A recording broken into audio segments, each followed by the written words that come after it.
រុស្ស៊ីនិងមហាយុជនផ្ទុះប្រតិកម្មខ្លាំងប្រឆាំងសហរដ្ឋអាមេរិកបាញ់កំទេចនាវាសង្ស័យដឹកគ្រឿងញៀននៅមហាសមុទ្រប៉ាស៊ីហ្វិក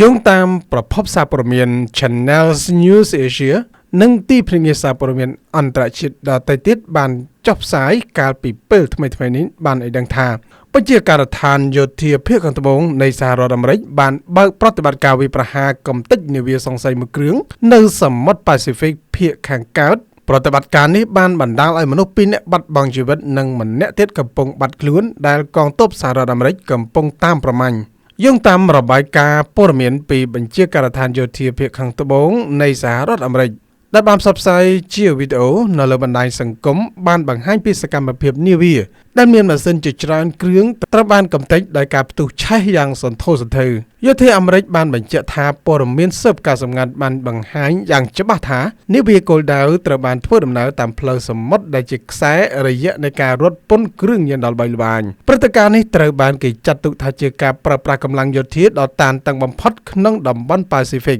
ចាប់តាំងពីសហរដ្ឋអាមេរិកបានប្រើប្រាស់ប្រតិបត្តិការចាប់ខ្លួនប្រធានាធិបតីវេណេស៊ុយអេឡាលោកនីកូឡាស់ម៉ាឌូរ៉ូនៅទីក្រុងការ៉ាកាសកាលពីថ្ងៃសៅរ៍ទី3ខែមករាឆ្នាំ2026កន្លងទៅប្រតិបត្តិការនេះបង្កឲ្យមានការជជែកដេញដោលយ៉ាងក្តៅគគុកលើឆាកអន្តរជាតិតំណាងបញ្ជាការដ្ឋានយោធាភាគខាងត្បូងនៃសហរដ្ឋអាមេរិកដែលសូមមានបញ្ចេញឈ្មោះបានលើកឡើងថាប្រតិបត្តិការនេះគឺជាផ្នែកមួយនៃកិច្ចខិតខំប្រឹងប្រែងដើម្បីទប់ស្កាត់ការរត់ពន្ធគ្រឿងញៀនតាមសមុទ្រដែលជាប្រភពលុយសម្រាប់គ្រប់គ្រងអំពើភេរវកម្មលោកបានមានប្រសាសន៍បន្តថាគោលដៅដែលត្រូវបានកំទេចគឺភេរវកម្មគ្រឿងញៀនដែលគំរាមកំហែងដល់សន្តិសុខតំបន់តើការវាយប្រហារនេះចូលជាការសម្លាប់មនុស្សក្រៅប្រព័ន្ធតុលាការឬយ៉ាងណាព្រោះរហូតមកទល់ពេលនេះមិនទាន់មានភស្តុតាងណាមួយបញ្ជាក់ច្បាស់លាស់នៅឡើយទេជំហានបន្ទាប់សហរដ្ឋអាមេរិកត្រៀមរៀបចំសន្និសីទមេដឹកនាំយោធាមកពី34ប្រទេសក្នុងអត្តកូលខាងលិចនៅរដ្ឋធានី Washington នាថ្ងៃទី11កុម្ភៈឆ្នាំ2026ខាងមុខនេះរបៀបវារៈចម្បងគឺការបង្កើនកិច្ចសហប្រតិបត្តិការប្រឆាំងនឹងអង្គការឧក្រិដ្ឋកម្មឆ្លងដែនដែលបង្កអស្ថិរភាពក្នុងតំបន់យោងតាមប្រភពសារព័ត៌មាន Telesur និងសេចក្តីថ្លែងការណ៍ផ្លូវការរបស់ក្រសួងការបរទេសវេណេស៊ុយអេឡាដែលបានចេញផ្សាយភ្លាមៗបន្ទាប់ពីការបាញ់កំទេចនាវាសង្ស័យដឹកគ្រឿងញៀននេះរដ្ឋាភិបាលវេណេស៊ុយអេឡាបានថ្កោលទោសយ៉ាងដាច់អហង្ការចំពោះសកម្មភាពរបស់សហរដ្ឋអាមេរិកនេះលោកស្រី Delcy Rodriguez អនុប្រធានាធិបតីវេណេស៊ុយអេឡាបានធ្វើសេចក្តីថ្លែងការណ៍តាមកញ្ចក់ទូរទស្សន៍ជាតិថាអ្វីដែលសហរដ្ឋអាមេរិកកំពុងធ្វើតាមមហាសមុទ្រប៉ាស៊ីហ្វិកនិងការចាប់ខ្លួនលោកប្រធានាធិបតី Nicolas Maduro គឺជាអំពើចោរកម្មអន្តរជាតិនិងជាការរំលោភបំពានយ៉ាងធ្ងន់ធ្ងរលើច្បាប់មនុស្សលើច្បាប់សមុទ្រអន្តរជាតិលោកស្រីបានសង្កត់ធ្ងន់ថាការចោទប្រកាន់ពីបញ្ហាគ្រឿងញៀនគ្រាន់តែជាលេសនយោបាយដើម្បីបិទបាំងមហិច្ឆតារបស់ទីក្រុង Washington ក្នុងការគ្រប់គ្រងតំបន់នេះតែប៉ុណ្ណោះរដ្ឋាភិបាលវេណេស៊ុយអេឡាបានទាមទារឲ្យសហរដ្ឋអាមេរិកបង្ហាញភស្តុតាងជាក់ស្ដែងអំពីវត្តមានគ្រឿងញៀននៅលើនាវាដែលត្រូវបានបាញ់កំទេចនោះយោងតាមប្រភពពី Reuters តំណាងរដ្ឋាភិបាលវេណេស៊ុយអេឡានៅអង្គការសហប្រជាជាតិបានដាក់ញត្តិសុំឲ្យមានការស៊ើបអង្កេតឯករាជ្យមួយដោយចោទថាការបាញ់សម្លាប់មនុស្ស2នាក់នៅលើនាវានោះគឺជាអំពើឃាតកម្មដែលមានផែនការគិតទុកជាមុនក្នុងកិច្ចខិតខំប្រឹងប្រែងដើម្បីទប់ទល់នឹងសម្ពាធសេដ្ឋកិច្ចរដ្ឋាភិបាលវេណេស៊ុយអេឡាបានប្រកាសបង្កើនកិច្ចសហប្រតិបត្តិការយោធាជាមួយមហាអំណាចដទៃទៀតយោងតាមរបាយការណ៍សេដ្ឋកិច្ចវេណេស៊ុយអេឡាបានខាតបង់ទឹកប្រាក់ប្រមាណ$250 លានក្នុងរយៈពេលត្រឹមតែប៉ុន្មានសប្តាហ៍ក្រោយការចាប់ខ្លួនលោកម៉ាដូរ៉ូដោយសារការរអាក់រអួលនៃចរន្តនាំចេញប្រេងចំណែកលោក Vladimir Parino Lopez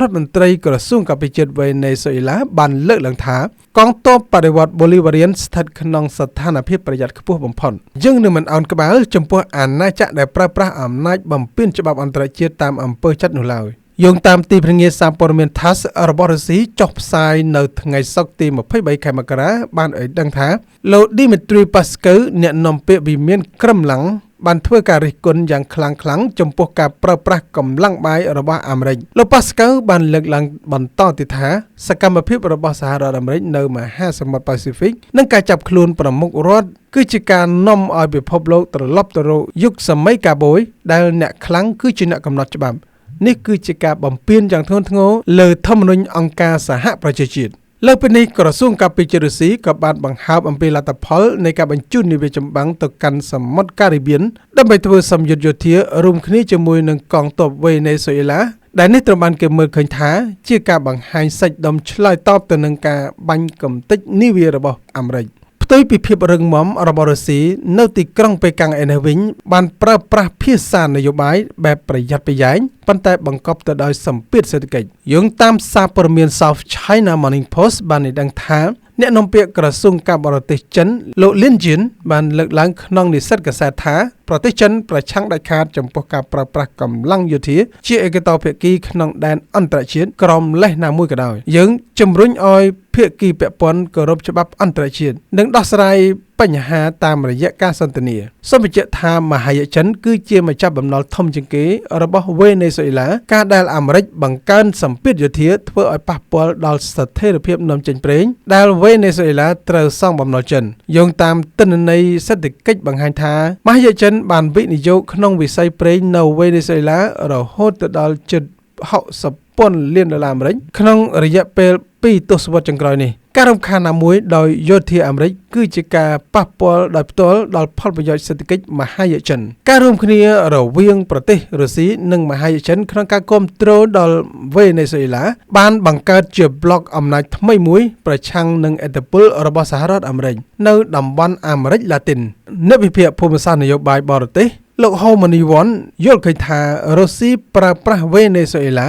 ជាកូនអុកដើម្បីសងសឹកសហរដ្ឋអាមេរិកដែលលូកដៃនៅក្នុងបញ្ហាអ៊ុយក្រែនខណៈដែលមហាយចិនប្រើប្រាស់ឥទ្ធិពលសេដ្ឋកិច្ចដើម្បីធានាថាសហរដ្ឋអាមេរិកមិនអាចគ្រប់គ្រងធនធានប្រេងនៅតំបន់នោះបានទាំងស្រុងនោះទេ